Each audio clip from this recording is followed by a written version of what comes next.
Good morning students, किरण classes में आपका स्वागत है। आज हम पढ़ेंगे एग्रीकल्चर बायोलॉजी।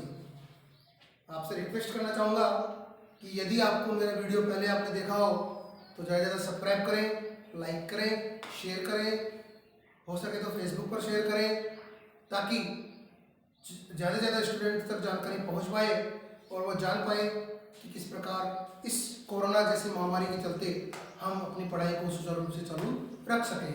तो एग्रीकल्चर बायोलॉजी का टॉपिक हमारे पास बायोटेक्नोलॉजी अर्थात जैव प्रौद्योगिकी।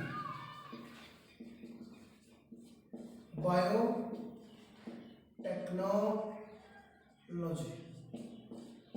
जब बात करते हैं बायोटेक्नोलॉजी की अर्थात जैव प्रौद्योगिकी यानी कि जीवों की प्रौद्योगिकी अर्थात जीवों को इस प्रकार से उपयोग में लिया जाए कि उन्हें तकनीकी रूप से किसी ना किसी से फायदा, लाभ या किसी प्रकार से उन्हें उपयोगी बनाया जा सके। यानी कि वह तकनीक जिसकी सहायता से जीवों को उपयोग में लेकर के और उनको उपयोगी सिद्ध करना अर्थात किस प्रकार उन्हें यूटिलाइज करें, किस प्रकार उनको उपयोग करके ऐसे नए सिस्टम को निर्मित करना जो इससे मानव जीवन में सुधार किया जा सके, मानव में सुधार हो सके और मानव प्रक्रिया को सरल बनाया जा सके। तो बायो प्लस टेक्नोलॉजी, बायो मतलब जीव और जीव पर प्रयोग की जाने वाली तकनीक यानी जैव तकनीक को ही हम बायोटेक्नोलॉजी कहते हैं। बायोटेक्नोलॉजी की जब हम बात करते हैं तो बायोटेक्नोलॉजी में सबसे पहले हम जानना चाहेंगे कि बायोटेक्नोलॉजी है क्या। तो बायोटेक्नोलॉजी की परिभाषा जैसे मैंने आपको बताई यानी जीवों पर प्रयुक्त की जाने वाली प्रौद्योगिकी। अब जैव प्रौद्योगिकी की जब हम बात करते हैं तो इसमें एक रेस्ट्रिक्शन एंडोन्यूक्लियस का नाम सुना होगा आपने। रेस्ट्रिक्शन एंडोन्यूक्लियस एक प्रकार का एंजाइम होता है। रेस्ट्रिक्शन एंडो और एक्सो यानी जो डीएनए खंड होता है। अब डीएनए खंड क्या होता है, इसके लिए सबसे पहले मैं आपको बताना चाहूंगा कि नाइट्रोजन शाखों का क्रम होता है डीएनए। नाइट्रोजन शाखों का क्रम क्या होता है, एडेनिन, गुआनिन, साइटोसिन, थाइमिन, जबकि आरएनए जो होता है उसमें थाइमिन के स्थान पर यूरेसिल पाया जाता है। तो जो नाइट्रोजन शाखों का क्रम होता है adenine, guanine, adenine, thymine, adenine, cytosine, guanine, adenine, cytosine, ये जो होता है।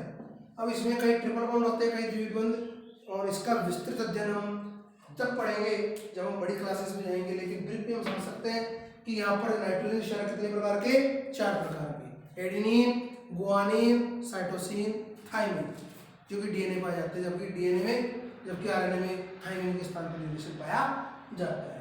तो बायोटेक्नोलॉजी जो होती है वह एक प्रकार से डीएनए पर आधारित है और डीएनए होता है वह नाइट्रोजन शाखों का क्रम है और नाइट्रोजन शाख जो होते हैं वो एडेनिन, गुआनिन, साइटोसिन, ये 4 प्रकार के होते हैं जैसा कि मैंने आपको बताया। अब डीएनए मिलकर क्या बनाते हैं, जीन, और जीन किस पे पाए जाते हैं, गुणसूत्र पर। तो सबसे पहले हम क्या कहेंगे, गुणसूत्र पर क्या पाए जाते हैं, जीन। जीन किसके बने होते हैं, डीएनए के। डीएनए होते हैं नाइट्रोजन शाखों का क्रम, नाइट्रोजन शाख होते हैं एडेनिन, गुआनिन, साइटोसिन, थाइमिन। इस प्रकार एक संपूर्ण लड़ी हम बनाना चाहें तो सबसे पहले क्या आएगा हमारे पास, गुणसूत्र पर क्या पाए जाते हैं, जीन। जीन किसके बने होते हैं, डीएनए के। डीएनए क्या होता है, नाइट्रोजनी शाखों का क्रम, और नाइट्रोजनी शाख क्या होते हैं, एडेनिन, गुआनिन, साइटोसिन, थाइमिन। इस प्रकार ये नाइट्रोजन शाख। अतः हम कह सकते हैं कि ये जो चरणबद्ध गुणसूत्र जो होते हैं वो एक प्रकार से नाइट्रोजन शाखों का क्रम ही होता है। अब बायोटेक्नोलॉजी की बात करते हैं तो यहाँ पर सबसे पहले हम बताना चाहेंगे एक तो प्लाज्मिड, एक कोस्मिड और एक जीवाणुभोजी। तो पहला टॉपिक है आज अपना जीवाणुभोजी। जीवाणुभोजी अर्थात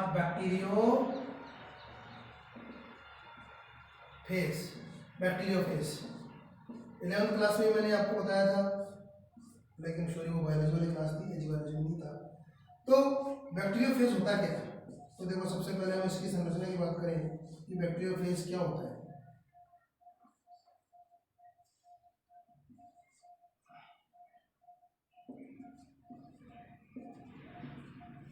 बैक्टीरियोफेज एक प्रकार से जीवाणु कोशिका को संक्रमित करने वाला। कौन सी कोशिका?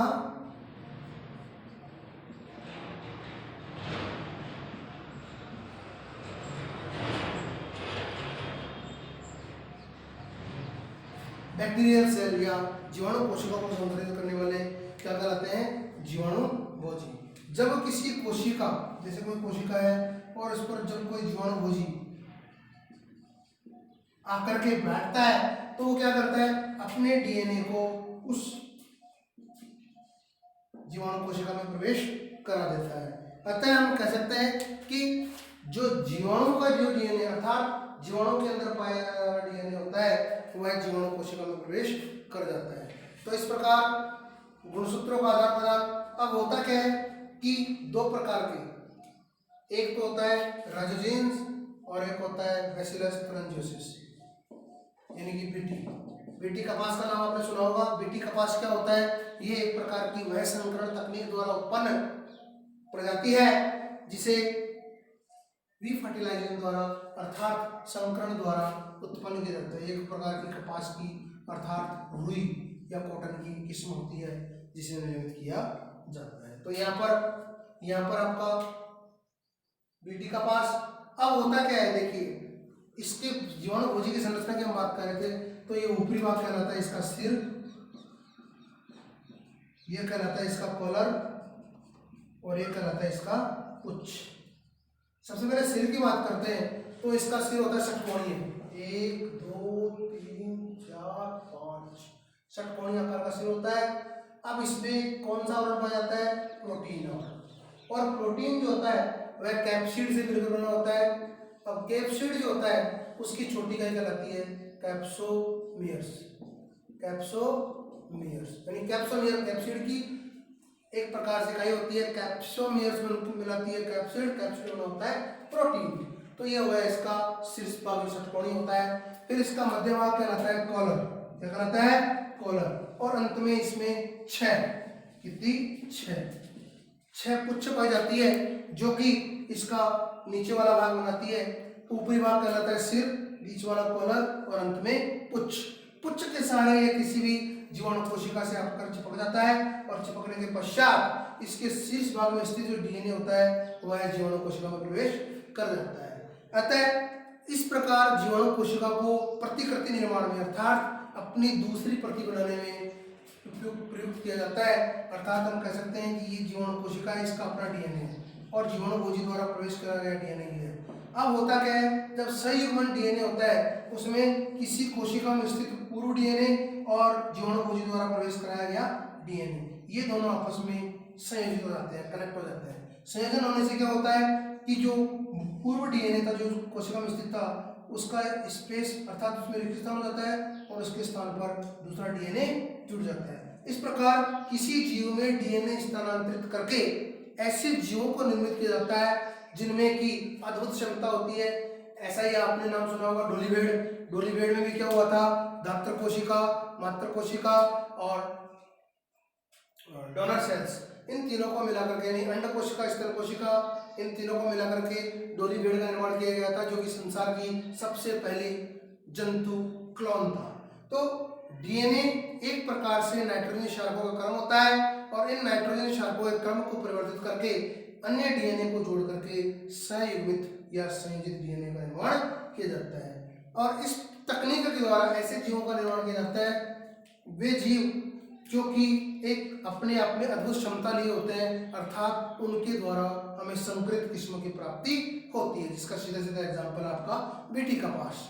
बीटी कपास द्वारा प्राप्त जो कॉटन होती है उसकी ऊन जो होती है, उसकी जो क्वालिटी होती है, उसकी जो किस्म होती है, उस रुई की क्वालिटी इतनी उत्तम होती है कि वह न तो सड़ती है और न किसी प्रकार के जीवाणु में रोग प्रतिरोधक क्षमता युक्त भी होती है, ताकि किसी प्रकार का जीवाणु से संक्रमित न कर पाए। तो बायोटेक्नोलॉजी का मूल अर्थ हुआ कि ऐसी तकनीक जिसके द्वारा जीवों को उपयोग करके मानव जीवन में सुधार किया जाए, उसे सुगम बनाया जा सके, ऐसी तकनीक को हम बायोटेक्नोलॉजी कहते हैं। जीवाणु भोजी की बात की हमने सिर भाग, फिर कॉलर भाग और फिर पुच्छ भाग। जिस प्रकार बैक्टीरिया फेज होता है उसी प्रकार होता है आपका ऑस्मिड और प्लाज्मिड। प्लाज्मिड 322 प्लाज्मिड का एग्जांपल है 322, एक आपका प्लाज्मिड 332।